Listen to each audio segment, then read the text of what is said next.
a nossa quarta aula, retornando à segunda parte da quarta aula, choque cultural. O caminho da aculturação começa com o estudo do povo e da sua cultura. O missionário enfrenta sentimento de desorientação, desejo de estar só, comparação das duas culturas, isso até na viagem, né? É muito comum a gente chegar com equipe missionária numa região e as pessoas compararem o que acontece em São Paulo, o que acontece no Brasil, ou compararem até a questão de valores, né? De real com a moeda nativa, menosprezo das normas culturais, sensação de estar preso, sentimentos de hostilidade, perda da visão espiritual, sensação de fracasso e autodesprezo. Isso é normal num choque cultural. Ou o outro extremo, achar que tudo é demônio, tudo é espiritual, tudo nós temos que chegar a um equilíbrio.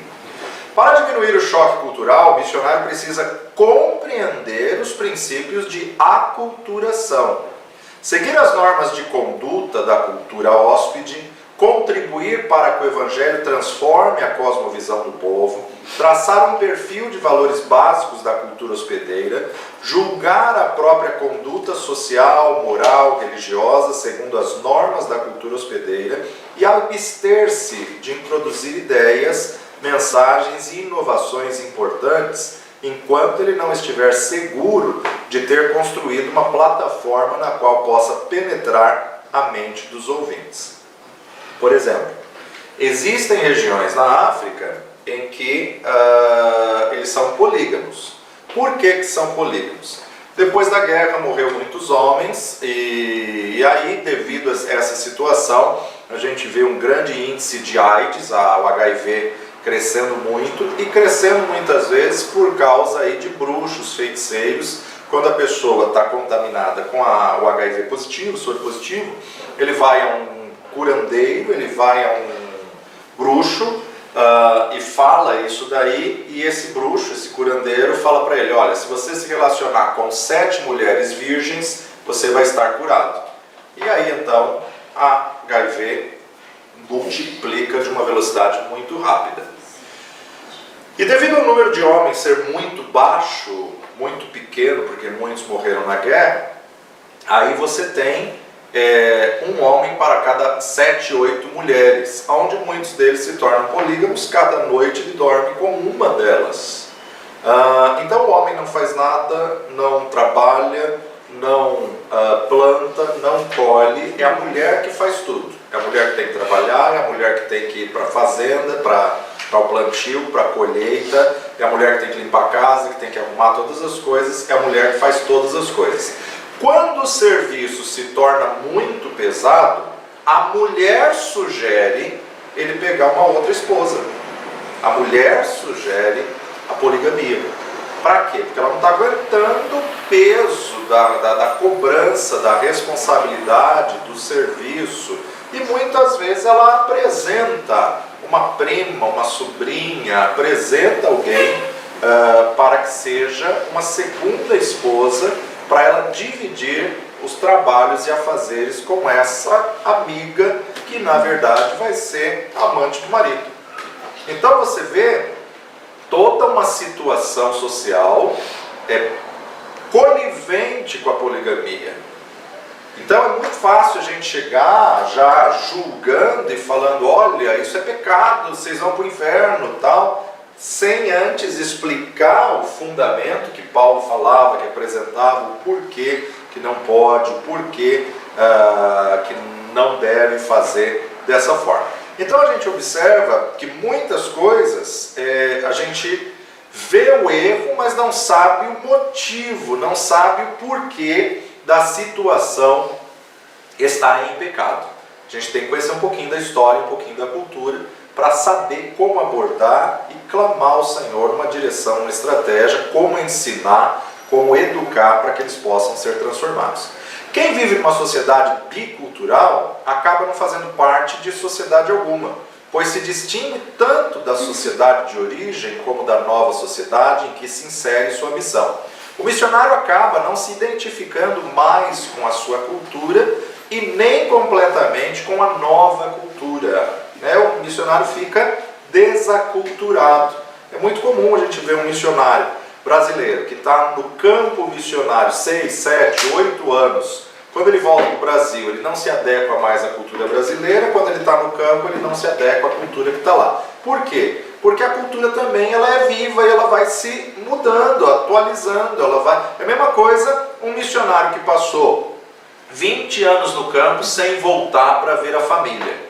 Depois de 20 anos, ele não conhece mais os sobrinhos, os primos não tem mais vínculo, não tem mais relacionamento, dificilmente ele vai se acostumar com a família que mudou dentro de 20 anos. Uns morreram, outros nasceram, outros casaram, outros divorciaram, e ele agora está estranho dentro da própria família. Então isso é muito comum, principalmente se a base missionária que enviou ele não tem a consciência de que tem que trazê-lo pelo menos de 2 em 2 anos, que tem que trazê-lo para não romper os vínculos familiares, ou quando muitas vezes ele já está idoso, avançado em idade, volta, nem a família o conhece, nem a família tem vínculo com ele. Hoje ameniza um pouquinho isso por causa do WhatsApp e das redes sociais, mas na época que não se tinha comunicação, uma carta demorava 3, 4 meses para chegar lá e mais 2 meses para vir a resposta, então você imagina como que era a situação dos vínculos. O missionário acaba não se identificando mais com a sua cultura e nem completamente com a nova cultura. Ocorrem mudanças profundas em sua identidade cultural que nem mesmo eles percebem. Tem um livro que foi lançado há pouco tempo atrás, Filhos de missionários não têm cultura, nesse sentido de serem desaculturados, né? Porque ele vai criar uma nova cultura, que é, por exemplo, a cultura do Brasil de quando os pais saíram do Brasil. Mas se eles voltarem para o Brasil, não é mais aquela cultura, não é mais aquele conceito, né?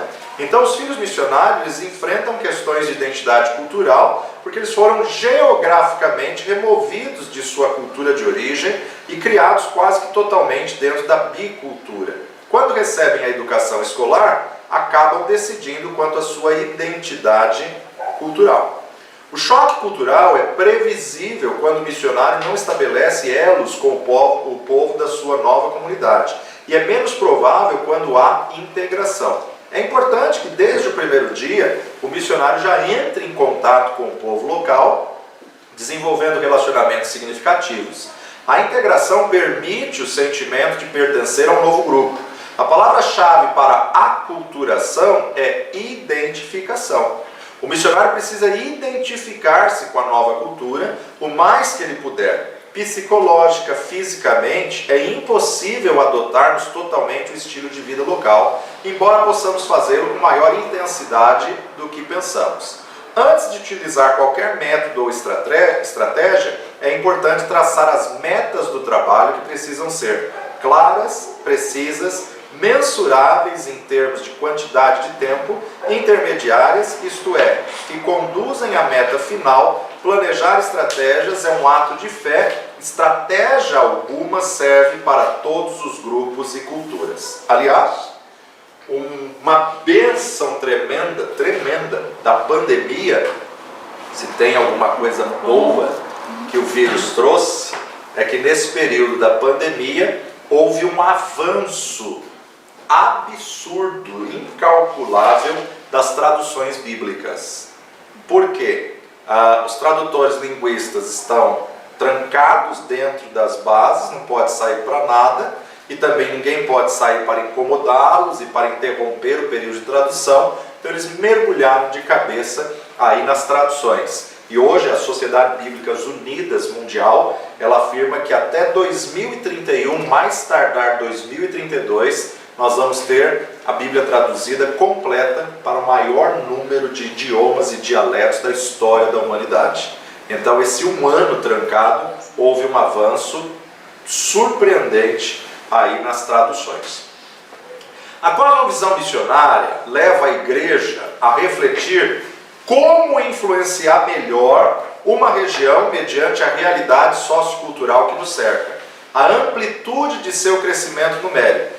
Quando constatamos que vivemos invariavelmente sob a influência da cultura que nos cerca, com toda a amplitude que esta palavra encerra, questionamos se realmente temos vivido um período de expansão legítima do reino de Deus sobre a terra.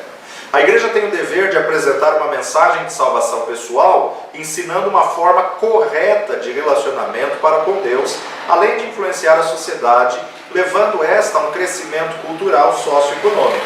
A cosmovisão tem que levar a igreja a uma visão total da realidade do mundo e da vida, a partir dos princípios revelados por Deus nas Escrituras, levando a sociedade a viver as boas novas do Evangelho. Sabendo que as boas novas ao faminto é comida, as boas novas ao sedento é água, as boas novas ao enfermo é cura, as boas novas ao perdido é encontrar o único caminho, a única verdade e a única vida.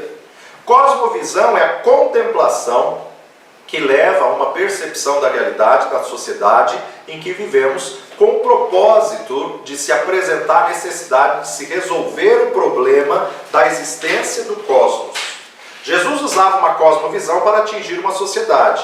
Ele enxergava a necessidade de uma pessoa e ia ao encontro dessa pessoa. Era necessário ir a Betesda por causa de um paralítico no tanque que estava ali há 38 anos. Era necessário ir a Jericó por causa de um Bartimeu que estava à beira do caminho. Era necessário ir a Samaria por causa de uma samaritana que iria alcançar toda a sua cidade. Ela foi a maior missionária evangelista na sua geração em Samaria. Paulo usava de uma cosmovisão para uma expansão de sua obra missionária, onde declarou diversas vezes: ainda tem muitas vidas para serem alcançadas neste lugar. Desejo ir para Roma. E voltava de suas viagens missionárias, confirmando o ânimo dos fiéis. A conclusão, na verdade, que nos leva a refletirmos o que estamos fazendo é: 2000 anos se passaram, inúmeros povos ainda não foram alcançados, raça, tribo, língua e nações precisam ser alcançadas, e como igreja, o que estamos fazendo? Em nosso bairro, a sociedade, os campos estão brancos para a ceifa, e onde estão os ceifeiros? Rogai, pois, ao Senhor da seara que envie ceifeiros para a sua seara. Jesus sempre nos desafiou sobre o conceito de ultrapassarmos fronteiras. Agora precisamos ser forçados a isso. Jerusalém, Judéia, Samaria e as etnias espalhadas pelos confins do mundo representam muito mais do que apenas uma distância geográfica. É tempo de resgatarmos cruzadas evangelísticas, conferências missionárias. É hora de levantarmos para um despertamento das igrejas. Nos capacitar para evangelizar o islamismo e o comunismo. São as duas grandes frentes e duas realidades que vamos ter que encarar como desafio dessa geração: islamismo e comunismo.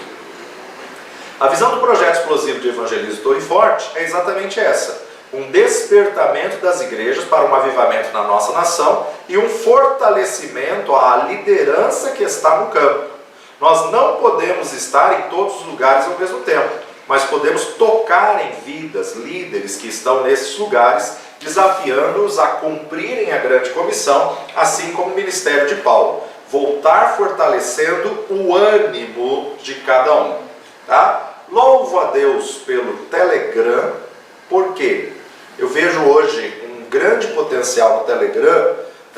Cada grupo de Telegram, a gente vai ter os 4 anos, né, no Telegram, primeiro, segundo, terceiro e quarto ano do Instituto Jáfia, com todas as aulas, todas as apostilas e todas as provas no Telegram.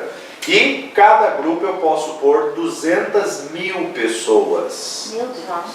Cada grupo, tá? Então o que acontece? A nossa visão agora, até o final do ano, é a gente ter os 4 anos 100% gravado com as matérias, tá? 12, 24, 48 matérias gravadas no Telegram, completo, curso completo de teologia no Telegram.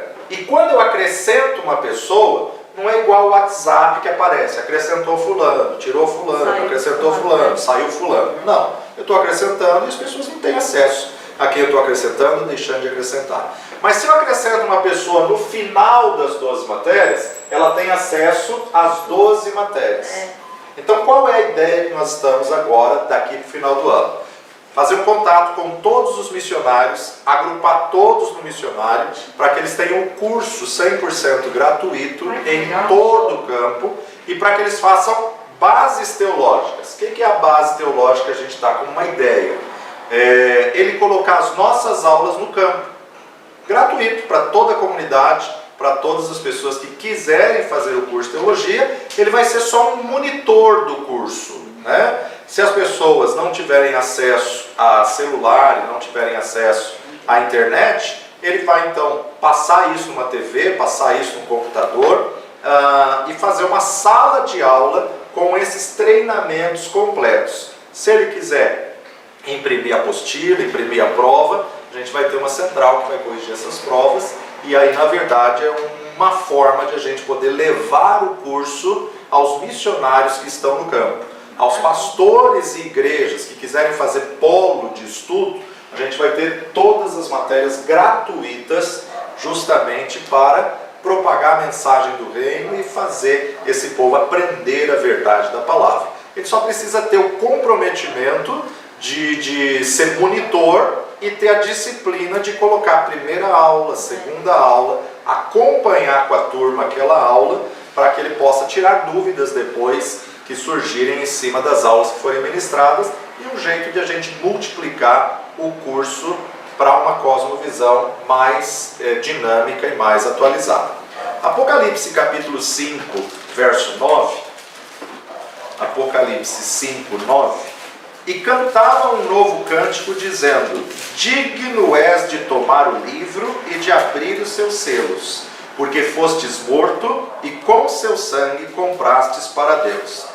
Jesus com seu sangue comprou homens de toda tribo, de toda língua, de todo povo, de toda nação, e para o nosso Deus os fizestes reis e sacerdotes, e eles reinarão sobre a terra.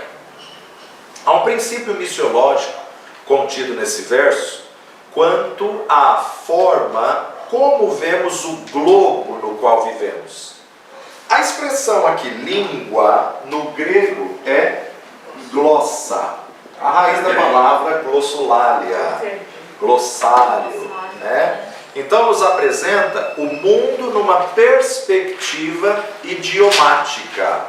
Hoje são mais de 6.500 línguas e dialetos vivos no mundo, dentre as quais mais de 2.000 línguas não possuem sequer João 3,16 traduzido, porque Deus amou o mundo de tal maneira, não está traduzido ainda em mais de 2.000 línguas. A perspectiva é que até 2033 alcançaremos todos os idiomas. Isso reduziu para 2031 hoje, tá? Devido aí à pandemia. O termo povos é laos, no grego, que é a exposição do mundo numa perspectiva racial, raças.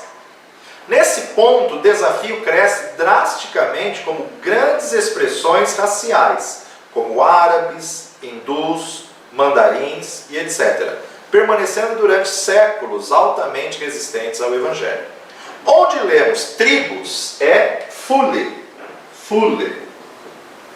laos, fule, que no grego devemos entender literalmente famílias. O que é uma tribo? Um clã, né? Uma família. Dentro do contexto do Antigo Testamento, a tribo de Judá, de Benjamim, de Manassés, né? De cada um dos filhos de Jacó, uma família, um clã. Na verdade, uma perspectiva de descendência. Nesse ponto de desafio também apresenta gigantesco dos quase 8 bilhões de pessoas, tá? Na apostila que eu enviei online foi corrigido, na apostila antiga ainda está 6 bilhões. Dos quais 8 bilhões de pessoas que povoam o grande globo em nossa geração, cerca de 2 bilhões ainda não ouviram o Evangelho ou habitam em áreas que estão fora do alcance da igreja. E por fim, o termo nações é etne, ou etnias, que no grego representa o mundo numa perspectiva étnica. Há cerca de 5.000 etnias espalhadas pelo mundo que ainda não foram alcançadas pelo Evangelho ou recebem pouquíssima atenção. É preciso sanar isso com a máxima urgência.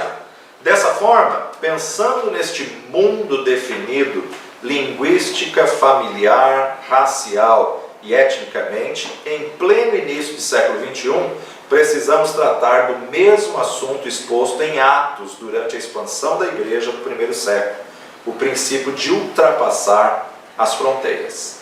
Eu descrevi aqui para vocês as páginas 44, 45 e 46 do livro do tremendo missionário pastor Ronaldo Lidório, Missões, o Desafio Continua. Em geral, essa é uma das primeiras que se apresentam de forma desafiadora quando se trata de um trabalho transcultural.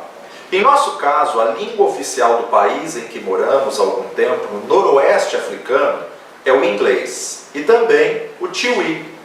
Entretanto, ao norte do país, onde já trabalhamos, são faladas mais de 80 línguas, com cerca de 230 dialetos distintos. O que a gente tem que entender? Vamos tentar decodificar isso para o Brasil. Você vai para o Amapá. Aí você está no porto do Amapá, você pega um barco e você viaja 12 horas para ir para um arquipélago. Esse arquipélago se chama Bailique. Daqui, 6 horas, 8 horas, 6 horas, 9 horas, 3 horas, 2 horas, são 130 ilhas. Só no arquipélago de Bailique, tá? Só no território de Amapá. Junto aqui você tem Pará, que aí você tem o arquipélago de Afuá. São ilhas sobre as águas que, na verdade, eles acham um pedacinho de terra e constroem uma pontezinha e vai se tornando ribeirinhos, vai se tornando comunidades que vivem à beira do rio. Todo o rio aqui ao redor são afluentes do Amazonas. Só que, de repente, o seu Joaquim teve um filho, esse filho, na verdade, vai e acha um pedacinho de terra e ele constrói uma casinha aqui, os filhos crescem, casam, trazem as esposas para cá e começa a crescer esse vilarejo. Começa a crescer e vai fazendo mais uma pontezinha, vai criando mais uma casa em cima. Logo, logo isso aqui se torna uma vila. A vila do seu Joaquim. Só que essa vila do seu Joaquim não tem acesso à escola, não tem acesso à educação. Essa vila do seu Joaquim começa a criar o seu próprio dialeto. Peraí, todo mundo saiu daqui de uma região maior. Mas, na verdade, 40 anos morando nesse pedacinho de terra sobre as águas, eles têm os vícios de linguagem que os irmãos de sangue que moram na vila ao lado não conseguem entender. Isso é o que é esse trecho da África. 80 línguas com 230 dialetos distintos. Só aí, na área linguística, são 310 linguagens diferentes. Como que pode uma região ter 310 idiomas? Não, são agrupamentos, são famílias, clãs, que têm a sua própria forma de expressão. Então, somente entre as tribos conhecidas, como Ronaldo Lidório trabalhou, e ele tem um livro só sobre o Cocombas, Concombas, em Gana e Togo, há mais de 23 dialetos conhecidos. Existem algumas línguas gesticulares, tem que ter gesto, como por exemplo o Kulemi, em que as expressões se definem não apenas pela fonética, mas também pela posição das mãos. Assim, na língua Kulemi, do centro africano, a expressão Tienhapá, com a mão direita erguida, significa esposa. Tienhapá, está chamando a esposa. Mas Tienhapá, com a mão esquerda erguida, significa fruto. tiene a pá. Com as duas mãos erguidas, tiene a pá significa correr. Foge dele. Então, por exemplo, se ele quiser falar, pede para a esposa pegar um fruto e sair correndo, tiene a pá, tiene a pá, tiene a pá. Tá falando, não guarda de trânsito, gente. Põe um apito. Veja só como se traduz isso para o papel. Misericórdia. É um tipo de língua que nunca vai ter a tradução bíblica. Não. Porque a mesma palavra com gesticulação significa coisas diferentes. É verdade. Entendeu um pouquinho da dificuldade de tradução, um pouquinho da dificuldade linguística? Tiene a pá, tiene a pá, tiene a pá. Há também línguas em que o gênero causa profundas dificuldades. Isso aqui é um absurdo. Olha só. No português nós temos gênero masculino e gênero feminino. Já no grego, além desses, nós temos também o gênero neutro. No caso, uma árvore é masculino ou feminino? Neutro. Tá? Todos são definidas pela raiz do termo. Entretanto, há vários grupos linguísticos em que o gênero é definido pela forma do objeto. Na língua Wewe, as formas arredondadas são gêneros femininos. As formas quadráticas são gêneros masculinos. Outras formas são neutras. Assim sendo, uma pedra pode ser a pedra ou o pedra, dependendo da forma da pedra. Se ela for mais arredondada, a pedra. Se ela for mais quadrática, o pedra. Uma árvore poderia ser a árvore ou poderia ser o árvore, dependendo do ponto de referência. Agora, a mesma árvore, se o ponto for o tronco, numa visão diametral, seria a árvore. Se, porém, fosse a trajetória dos seus galhos, então aí é gênero neutro. Não tem nem arredondado nem quadrático. Há ainda outras línguas que também pertencem a grupos linguísticos com alto nível de interpretação, dificuldade de interpretação, como Likpakpal, o dialeto em Concomba, língua proverbial em que um certo termo como Nigbomini significa andando sempre para frente, tendo atrás de si alguém que o siga. Feliz. Siga feliz. Esses provérbios que eles têm na língua Nigbomini somam mais de 10.000 diferentes significados embutidos em um simples e curto termo.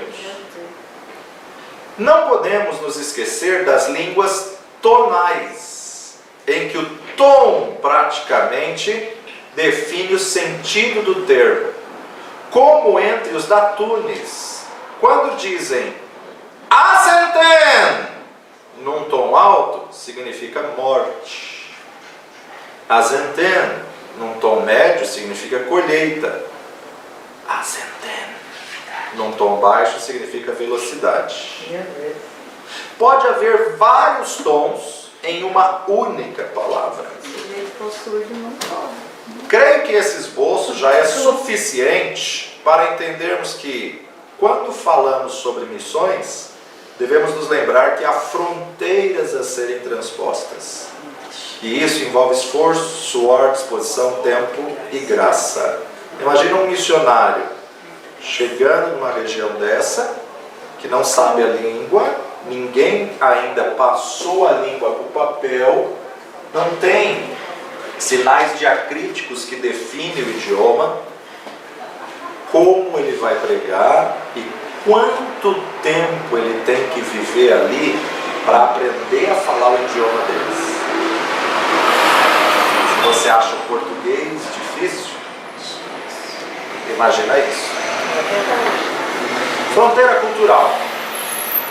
A existência de uma fronteira cultural é facilmente sentida. ela é evidente desde o contato das pessoas de diferentes partes de um mesmo país, como no Brasil, até em casos extremos nos quais, em geral, encontram-se os grupos ainda não alcançados pelo Evangelho. Para entendermos a complexidade dessa fronteira cultural, precisamos examinar alguns conceitos antropológicos, definindo cultura em termos de cosmovisão. A cosmovisão, ou seja, a forma comum ou particular de um povo ver e interpretar o mundo que o cerca, se manifesta tanto individual como coletivamente. Os temas, na Papua Nova Guiné, por exemplo, praticavam o canibalismo. Eles comiam os corpos dos familiares mais queridos, logo que morriam, a fim de guardá-los vivos dentro de si. Já entre os Wewes, no Togo, as crianças recebem um nome provisório ao nascerem, porque o nome verdadeiro só lhe é revelado após algum tempo, a fim de ludibriar os maus espíritos, os quais, sem saber o nome real delas, não conseguiria roubar-lhes a alma, no entendimento deles, claro. Esses e outros grandes conceitos podem ser acompanhados nos livros do pastor Ronaldo Lidório para acrescentar ao conhecimento da matéria. Então a gente indica aí alguns livros e amanhã a gente tem uma parte da aula que ainda não está em nenhuma das apostilas. Amanhã vocês têm a continuação e conclusão desse tema que nos leva a pensar, que nos leva a refletir uma cosmovisão da tendência da igreja para o próximo década, para a próxima geração. Se Jesus não voltar dentro dos próximos anos, o que nós vamos deixar de legado para a geração que sucede? Então, qual é o nosso papel? Orar, clamar, buscar a direção do Senhor para que nós possamos trazer algo eficaz para marcar uma geração. Sabendo que dissemos na primeira aula, a cosmovisão analisa, ela dá praticidade. A cosmovisão, ela faz um planejamento, porque tudo que se tem um planejamento, você alcança o alvo com mais qualidade, eficácia e excelência. Que possamos aí ser desafiados a contribuir para o reino de Deus, entendendo, se colocando na posição dos missionários que estão no campo, orando e vendo o que a gente pode ajudar a contribuir. Pode ser que muitas vezes a gente não vá a essas regiões, mas o que nos distancia deles é apenas uma oração. Então que possamos ter um comprometimento de orar pelos que estão no campo, de clamar pelos pastores e pelos missionários que enfrentam esses desafios, que alguém interceda por aqueles que estão nessas regiões que não se tem a língua ainda, o dialeto, o idioma traduzido. Com intercessão, com certeza, Deus pode capacitá-los a receber essa língua, esse idioma, encontrando o fator Melquisedeque. Se você não leu ainda o Totem da Paz e o fator Melquisedeque, põe na sua lista de desafios de leitura para que você possa abrir ainda mais a sua visão e ver o que Deus tem para você. Pai de amor e Deus bendito, graças te damos, ó Pai, pela Tua palavra que nos alcançou, pelo Teu Evangelho que chegou até nós.